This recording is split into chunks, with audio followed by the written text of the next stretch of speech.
It was October 19th, 2004.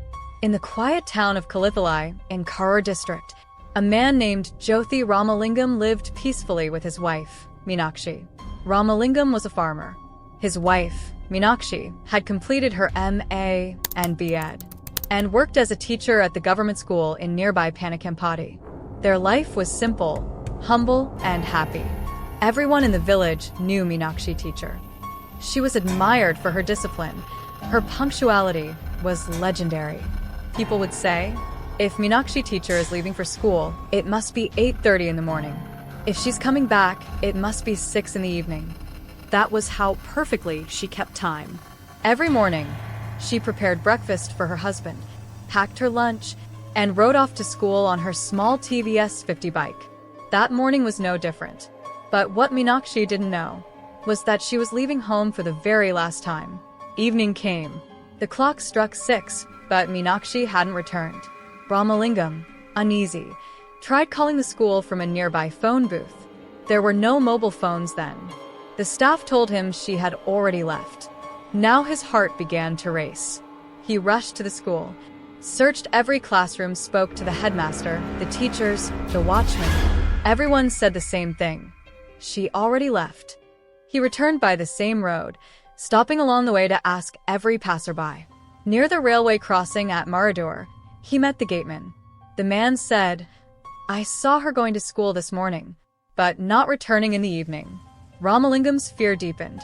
He turned back toward Metamarudar, where his friend Tirupthi ran a fertilizer shop. Tirupthi said he had seen Meenakshi heading toward Kalithalai after school. That meant she'd made it that far, but not home. Ramalingam gathered his friends and relatives.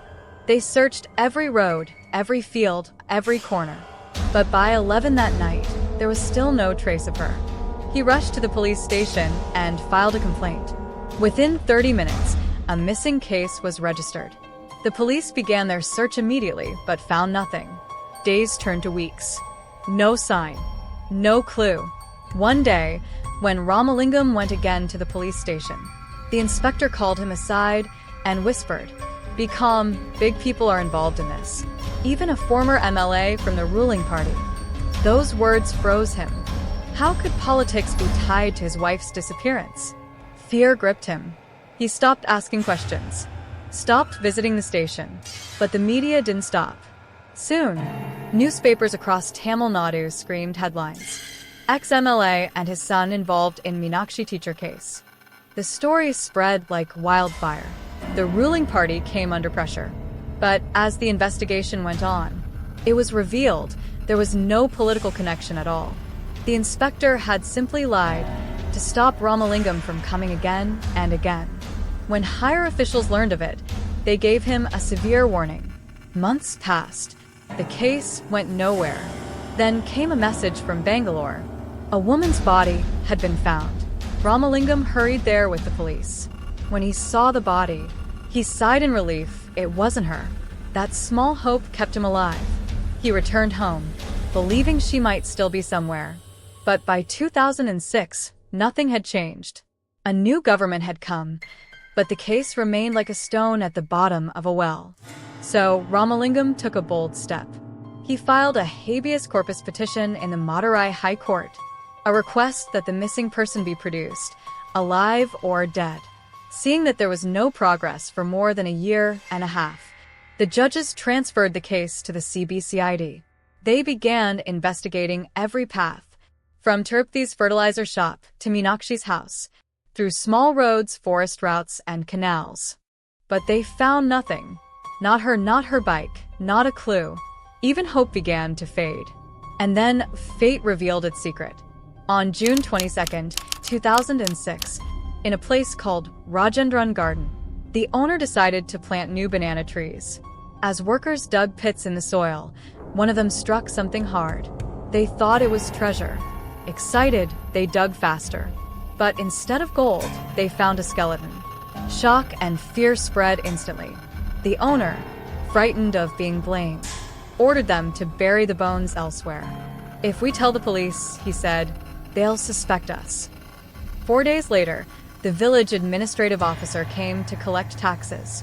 The workers, trembling, confessed what they had found. The VAO was stunned. He informed the Tahsildar. Soon the police arrived and began their investigation. In the soil, they found torn clothes, a green sari, some innerwear, clearly belonging to a woman. The police compared all missing women in their records. Only one matched that age and timeline: Meenakshi, teacher. The skeleton was sent to Trichy Government Hospital for autopsy. Ramalingam was called to identify the belongings. When he saw the green sari, he broke down. "This was my wife's sari," he cried. "She wore it the day she went missing." He also recognized a silver ring and anklet. The DNA test confirmed it. It was Meenakshi, and the report revealed she had been raped and murdered. The case, silent for 1.5 years, suddenly roared back to life. Police began tracing everyone who had worked in Rajendran Garden in the past 2 years. Among the names, one stood out: Shanmugaval. When questioned, he denied knowing anything, but villagers said he hadn't worked in months, yet spent money lavishly, even bought jewelry for his wife. Police grew suspicious and kept him under watch. Soon, they found him at the Kalithalai farmer market and arrested him. Under pressure, he confessed, "Yes, we killed her." We, not I. That single word changed everything. He revealed another name: Kumar. Both men were taken into custody. And then they told the entire story. Shanmugaval from Bharati Nagar and Kumar from Maradur were friends. They worked in construction, and when work was scarce, they sold liquor. Both heavy drinkers. Meenakshi's house was near Shanmugaval's father-in-law's home. Whenever he visited, he saw her, beautiful, graceful, always wearing gold. Greed and desire grew inside him. One day, while drinking, he told Kumar, "She always wears jewels. I know her routine. We can rob her." They planned everything. On her route to school was a lonely stretch, Rajendran Garden. No human traffic. The perfect spot. October 19th, 2004. That evening, as Meenakshi rode home, she crossed Tirupati's shop, the last place she was seen alive. Then came Rajendran Garden. There, Shanmugaval pretended to cut a coconut branch with a knife.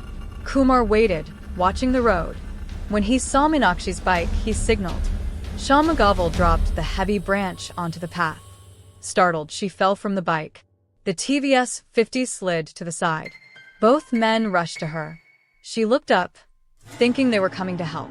She didn't know they were the ones who made her fall. They gagged her with a piece of sari and dragged her into the banana grove. They tore away her jewelry from her neck, ears, and wrists, leaving only a silver ring and anklet. Their plan had been robbery, but lust took over greed. As she struggled to breathe, one of them raped her. Then the other followed. When it was over, fear replaced desire. She knew them, she could identify them. They couldn't let her live. Using the same knife that had cut the branch, they slit her throat and ended her life. They dug a pit, buried her body, and threw her bike into a nearby well to erase every trace. That night, as Ramalingam searched the roads calling her name, her killers walked away calmly into the dark. Days later, when police chased false leads in Bangalore, these two were living freely, wearing her gold, drinking with her money. A man who had seen them near Rajendran Garden that evening suspected them. When he questioned them, they threatened to kill him. He stayed silent until the truth finally surfaced. The police retrieved the jewels and the bike.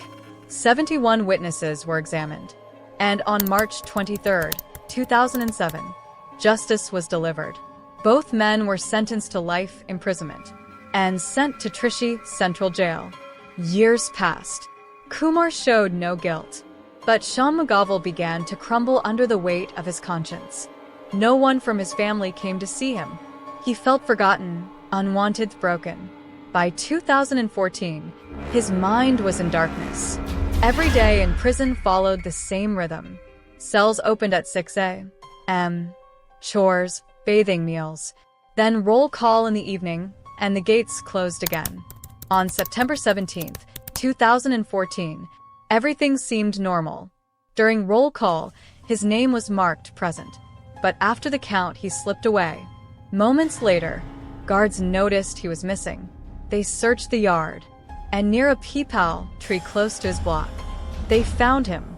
He had hanged himself with his blanket. Earlier that morning, he had hidden it inside the bathroom, waiting for nightfall. He was 62 years old. But respect is not earned by age, it's earned by character. He had planned a robbery for drink, raped a woman who trusted his face, and buried her in silence.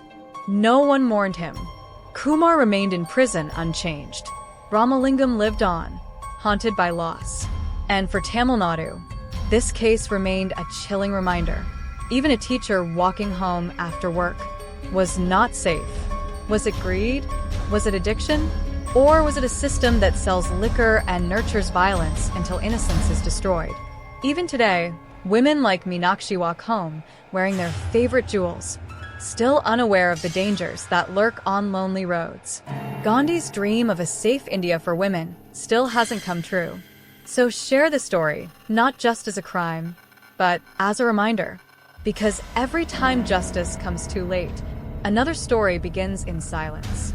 Thank you for listening. We'll meet again in another story.